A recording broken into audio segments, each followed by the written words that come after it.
Hey beauties, it's Daisy here, and today we have a loose deep wave wig from Arabella hair. I love this hair, and we have this cute super wet look, and I'm going to show you how I got this entire look from start to finish. So here is how the wig is looking after I customized it. I just bleached the knots, did a little bit of plucking, and we're getting ready to install this wig. So I love how the ends are a little bit longer than my normal hairline, so I can adjust that and make it fit perfectly. Parting space looks good, free part, so you can see all of that. And this curl pattern is bomb. It's still a little bit damp, and once I put some conditioner on my little mixture in here, oh my gosh, these curls are gonna be everything because they're already looking like this now.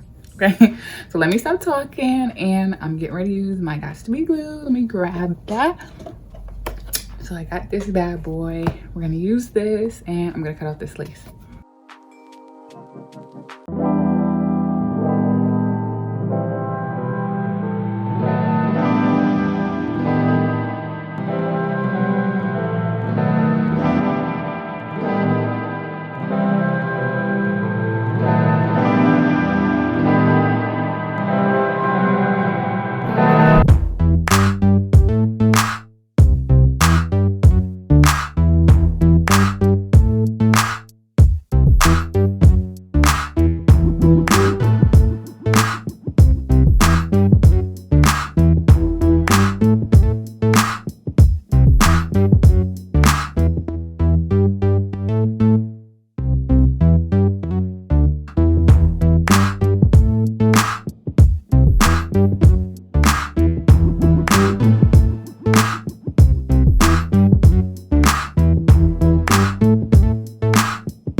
And here we have the final look. This hairline looks super natural and I love the curl pattern.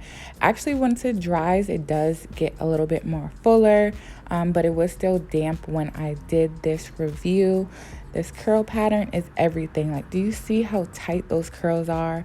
I love that because you can actually fluff it out to make it really full, or just leave it how it is and keep it subtle. Depends on what kind of look you're going for. But I want to thank Arabella Hair for sending me this hair, and you guys for watching. If you have any questions, leave it in the comment section below. And until my next video, I will see you later. Bye.